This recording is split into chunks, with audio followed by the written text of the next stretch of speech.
안녕하세요. 필리핀에서 살아가는 기쁨, 필살기 채널의 최 선생입니다.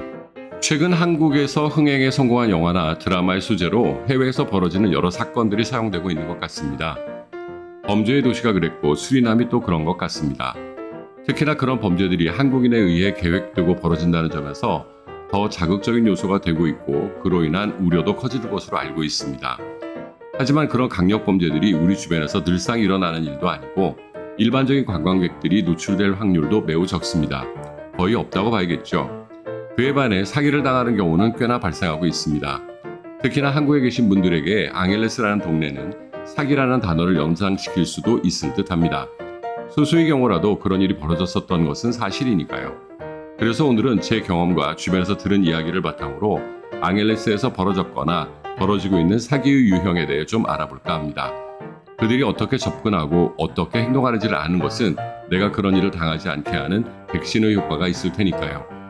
하지만 이도 물론 제 개인적인 경험과 관련된 부분이니 너무 확대 해석하지는 않으셨으면 좋겠습니다. 그저 이런 일도 있구나 정도로 봐주시면 좋겠네요. 참고로 저는 12년 동안 필리핀에서 살면서 큰 사기를 당한 적은 없었습니다.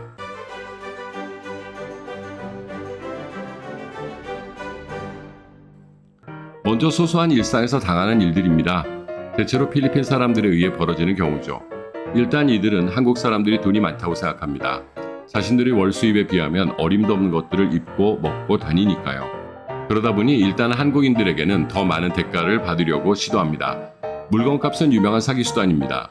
필리핀 어느 바닷가를 가든 진주 목걸이나 여러 장신구를 들고 와서 파는 사람들을 마주치실 수 있을 겁니다. 그들의 입에서 나오는 말은 90% 이상 거짓말이라고 생각하시면 됩니다. 그들이 가져온 것이 자연산 진주가 아닐 확률도 매우 높으며 처음 부른 가격도 본인이 받을 수 있는 가격도 아닙니다. 예전에 사방에서 바탕가스로 넘어오는 배를 기다릴 때였습니다. 아침나절에 리조트 앞에서 목걸이 하나에 1,000페소라고 부르던 인간이 선착장에 와서는 2개를 1,000페소에 주겠다면서 사라고 하더군요. 마침내 배에 탈 시간이 되어 가방을 들고 일어서려니까 스페셜 가격이라면서 4개를 1,000페소에 주겠다고 하더라고요. 이들의 목걸이 가격은 이런 수준이라는 것을 잘 알아두시면 좋을 듯 합니다. 호텔이나 배에서 짐을 들어다주는 포터들도 사기를 시도합니다. 보통 짐 하나 들어줬을 때 필리핀 사람들은 50페소 정도를 지불합니다. 그런데 그 2배나 3배를 요구하기도 하고 그렇게 안 주면 계속 귀찮게 따라다니기도 합니다. 관광객의 입장에서는 별 큰 돈도 아니니 귀찮기 싫어서 주고 말죠. 이런 소소한 일상의 사기는 다양한 곳에서 시도되고 그 소소함이 뭉쳐서 짜증으로 남게 됩니다. 그러나 이 정도는 관광객으로서 용서하고 넘어갈 수 있는 부분입니다. 다만 이런 일을 본인의 무능이나 무지로 남기시면 스트레스가 될 수 있습니다. 누구도 이방인의 땅에서 모든 것을 알고 대응할 수는 없습니다. 이런 일을 겪으셨으면 너무 따지지 마시고 가벼운 마음으로 넘어가세요. 돈 1,000원보다 중요한 여행의 기분을 망칠 수 있으니까요. 그러나 어떤 물건이든 사실 때에는 무조건 반으로 가격을 후려치고 시작하셔야 한다는 점을 잊지 않으셨으면 좋겠습니다. 이렇게 필리핀 사람들이 시도하는 사기는 소소하고 우리 삶에 큰 피해로 다가오는 것들은 아닙니다. 오히려 큰 피해를 남기는 사람들은 현지에 살고 있는 한국인들이죠. 물론 현지의 한국인이 모두 사기꾼이라는 것은 아닙니다. 그런 사람 몇이 물을 흐릴 뿐입니다. 이런 한국인도 크게 나누면 2가지 유형이 있습니다. 첫째, 생계형 사기꾼들입니다. 이들은 다른 사람들을 돕는 과정에서 소소하게 사기를 치는 사람들입니다. 한 예로 제 지인이 운전면허증을 재발급받을 때의 일을 말씀드리겠습니다.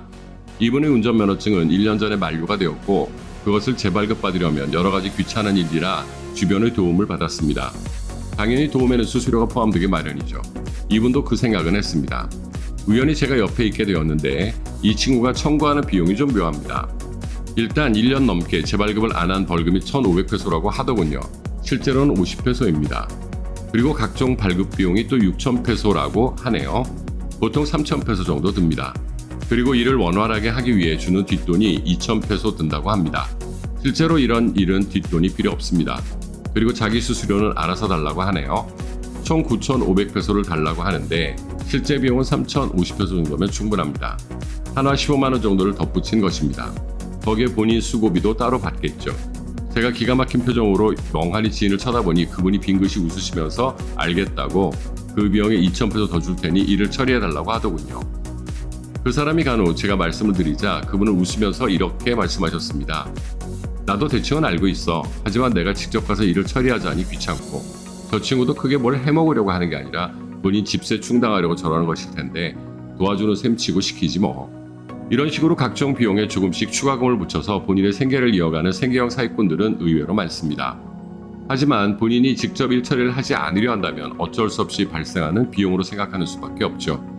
그리고 딱히 누군가를 해코지하겠다는 의도는 없으니 넘어가 줄 수도 있는 사기꾼 유형입니다. 그러나 추후에 사실을 직면하게 되면 기분은 나빠지는 유형이라고 할 수 있겠네요. 진짜 나쁜 유형은 두 번째입니다. 여행은 물론 한 사람의 삶도 파괴할 수 있는 사람들이 이 유형입니다. 첫 번째, 인맥을 자랑하는 사람들입니다. 이 유형들은 첫 만남에서부터 일단 본인들을 과장하는 것으로 시작합니다. 주변의 인맥을 자랑하고 자신이 얼마나 오래 이 동네에 살아왔는지를 강조합니다. 특히 필리핀 정식의 인맥을 자랑합니다. 때로는 대통령과 찍은 사진이나 기타 유명한 정치인과 찍은 사진을 보여주기도 합니다. 예전에 아로요 대통령 때는 함께 악수하거나 어깨동무한 사진을 찍는 비용이 100만 페소였습니다. 만찬의 테이블에 함께 앉아서 식사를 하는 비용은 200만 페소였죠. 돈만 있으면 얼마든 찍을 수 있는 사진입니다. 나머지 장차관이나 정치인들과의 사진은 더 싸게 찍을 수 있습니다. 그러니 대통령과 사진 찍었다고 친분이 있다고 믿어서는 안 되죠. 하지만 이런 사정을 모르는 사람들은 대통령과의 사진이 곧 인맥으로 인식되어 판단이 흐려지기도 합니다. 진짜 친분이 있는 사람들은 사진을 보여주는 것이 아니라 정말 필요한 순간에 그들과 함께 문제를 해결해 줍니다. 사진을 보여줄 필요도 없죠. 이런 사람들은 왜 인맥을 강조할까요? 물론 본인의 신뢰도를 높이기 위한 행동이기도 하지만 당신을 본격적으로 엮기 위한 기본 틀이기도 합니다. 이들은 이런 인맥을 바탕으로 초법적인 행동을 할 수 있다고 강조합니다. 각종 인허가나 관청의 프로세스를 단축시켜주거나 쉽게 받을 수 있게 해줄 수 있다고 설득하죠. 그리고는 공공연히 법을 어기고 사업을 할 수 있음을 드러냅니다. 여기에는 한국인의 빨리빨리 근성이 또 한 몫을 합니다. 느려터진 필리핀 관공서의 절차들을 한 방에 해결해주겠다고 하니 귀가 솔깃하게 됩니다. 그렇게 법을 우습게 보고 어기면서 일을 시작하면 바로 엮이게 되는 것입니다. 본인이 법을 어겼으니 법의 보호를 받을 수 없게 되는 것입니다. 그리고 뇌물은 영수증을 받을 수도 없습니다. 그래서 이들은 처음부터 본인들의 인맥을 자랑해서 법을 어기도록 유도하고 그를 통해 본인의 법적 책임을 벗어나게 되는 것입니다. 그러니 인맥을 강조하며 위법을 방조하는 사람을 만나신다면 그 사람이 바로 사기꾼입니다. 두 번째, 너무 친절한 사람들입니다. 관광업에 종사하는 사람들은 기본적으로 친절로 무장하고 있습니다. 그것은 그들의 삶의 수단이자 전략이죠. 이들은 아무 문제가 없습니다. 그런데 나랑 아무런 관계도 없었던 사람이 갑자기 나에게 친절한 경우가 문제가 될 수 있습니다. 이들은 나의 취향을 너무 잘 파악해서는 내가 원하는 것들을 소개하고 심지어 무상으로 제공하기도 합니다. 특히 장기 여행자들이나 투자처를 찾아 자주 방문하게 되는 사람들에게 접근하는 사람들입니다. 사기꾼들은 기본적으로 촉이 좋고 언변이 좋습니다. 이 사람이 돈이 있는 사람인지 아닌지 금방 파악할 뿐만 아니라 상대방의 성격이나 성향도 금방 파악합니다. 좋은 매너와 친절로 무장한 채 접근하며 내가 원하는 무엇이든 다 해줄 것처럼 굽니다. 솔직히 여기서 몇 년만 살아보면 지금 저 사람에게 필요하고 아쉬운 것이 무엇인지는 쉽게 파악됩니다. 저도 그 시간을 살아왔으니까요. 그런데 처음 온 사람 입장에서는 상대방의 저런 안목이 놀랍기도 하고 고맙기도 하죠. 그렇게 점점 그 사람에게 의지하게 됩니다. 그럼 이 사기꾼들은 이 사람을 주변으로부터 철저히 고립시킵니다. 누구누구는 사기꾼이니 멀리해라. 자기가 하는 말이 법이니 내 말대로 해라를 주입시킵니다. 이 사람은 점점 교민사회로부터 이탈되어 누구의 도움도 받지 못하게 될 뿐만 아니라 이 동네의 현실과도 벽을 쌓게 됩니다. 결국 이 사람이 알게 되는 모든 것은 사기꾼이 전달한 정보에 의해서고 이런 쇠뇌의 끝에는 사기꾼이 원하는 대로 행동하는 꼭두각시만이 남을 뿐입니다. 결국 이 동네의 땅이든 건물이든 시세는 알지도 못한 채 사기꾼이 말하는 금액대로 지불하고 사인합니다. 필리핀에는 공식적으로 브로커 피라는 것이 있습니다. 한국의 부동산 공인중개사랑 비슷하게 생각하시면 됩니다. 물건을 찾고 그에 대해 조사한 후 부동산을 얻고자 하는 사람과 파는 사람을 중개하며 수수료를 받는 것입니다. 그러려면 면밀한 법적 조사도 해줘야 하고 임대차 계약의 조건에 대해서도 검토해줘야 하며 물건에 대한 검토도 해줘야 합니다. 하지만 이런 사기꾼들은 그런 절차 없이 수수료를 요구하죠. 그것도 큰 액수를 요구합니다. 그러나 이 수수료만 챙긴다면 용서가 가능할 수도 있습니다. 하지만 이들은 땅값이나 건물값을 부풀립니다. 한 10,000원짜리 땅을 20,000원에 파는 거죠. 판매자와 협상을 통해 내가 10,000원을 더 받게 해줄 테니 내게 5,000원을 달라는 식입니다. 구매자는 쓸데없이 값을 2배로 치르고 사게 되고 수수료까지 고율로 주게 됩니다. 누군가가 내게 아무런 이득도 없는데 친절하게 군다면 일단 조심하셔야 합니다. 물론 친절은 고마운 것입니다. 하지만 그와 함께하면서 점점 내가 고립되고 다른 사회와 벽을 쌓고 지내게 된다면 그때 여러분 주변에 있는 그 사람이 바로 사기꾼입니다. 세 번째, 비상식적인 수익률을 제시하는 사람들입니다. 해외 투자인데다가 소유권이 인정되지 않는 상황이다 보니 많은 투자자들은 단기에 투자금을 회수하고 추가 수익을 보려고 노력합니다. 그런 심정이 이해되지 않는 것은 아닙니다. 하지만 상식을 벗어난 정도의 수익률이 이 동네에서 실현된다고 기대하는 것은 이해가 되지 않습니다. 한국의 은행 금리가 이제 좀 올랐다고 해도 돈을 은행에 넣어놓고 생활을 기대하기는 어렵습니다. 그러다 보니 많은 분들이 소액의 자본을 투자해서 짭짤한 수익을 올리고 싶어 하시리라 생각합니다. 그런 면에서 아직은 경제 수준이 낮은 필리핀이 대안으로 떠오를 것이라는 것은 쉽게 짐작할 수 있죠. 한국에서 1, 2억 가지고는 제대로 할 수 있는 일이 없겠지만 이곳은 생활 수준도 낮고 물가도 저렴하니 뭔가 가능하지 않을까 하는 기대 심리도 있겠죠. 그러나 단언컨대 그런 일은 벌어지지 않습니다. 생활 수준이 떨어진다는 말은 구매력이 떨어진다는 말로 바꿀 수 있고 물가가 저렴하다는 말은 그만큼 기대 수익률도 낮을 수밖에 없다는 뜻이 됩니다. 80%의 노동자가 한 달에 10,000페소 내외의 수입으로 살아갑니다. 그들에게 무엇을 팔면 내가 원하는 수익을 올릴 수 있을까요? 관광객을 상대로 한들 1년에 4개월 정도 반짝하는 성수기를 제외한다면 찾아보기도 힘듭니다.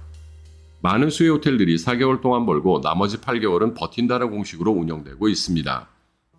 투자 대비 수익률이 연 12% 정도라면 어느 정도 상식적이라고 할 수 있겠죠. 하지만 연 30%, 40%를 보장한다는 이야기는 무엇 근거로 나오는 것인지 저로서는 이해하기 어렵습니다. 그리고 그런 큰 수익이 보장되는 사업을 왜 구태여 여러분들과 함께 하려 할까요? 저라면 절대로 그렇게는 하지 않을 것입니다. 30%만 해도 엄청난 수익인데 제가 은행에서 대출을 받아서 하지 왜 낯도 모르는 사람들과 함께 해야 할까요? 그리고 그런 수익률을 이야기하는 사람들에게 자료를 요구하면 주지도 못합니다. 없는 자료니 줄 수 없기도 할 테고 만들자니 구글 검색 몇 번만 해봐도 사실관계가 드러날 테니 못 주겠죠. 그리고 요즘 이 동네 물가도 오르고 중국인들에 의해 부동산 가격도 많이 상승해서 1, 2억으로 할 수 있는 사업 아이템도 거의 없습니다. 최근 들어 오픈한 몇 군데 음식점만 보더라도 인테리어 비용으로만 2억 정도씩 쓴 것으로 알고 있습니다. 그 정도는 해놔야 손님이 온다는 뜻이기도 하겠죠. 풀빌라가 한때 유행이라 많은 분들이 관심을 가지실 텐데요. 풀빌라로 활용 가능한 집 한 채 건설하려면 최소 4억 정도는 잡아야 합니다. 인테리어 비용은 포함도 하지 않았습니다. 제가 최근 아는 분이 풀빌라 용도로 5채를 짓고 계신데 예상 투자금으로 30억 정도 잡고 시작하셨습니다. 다른 빌라보다 낮게 지어야 더 많은 손님들을 모실 수 있다는 논리에 의해서죠. 최소의 투자로 최대의 이익을 올릴 수 있다면 누구라서 그런 사업을 외면하겠습니까?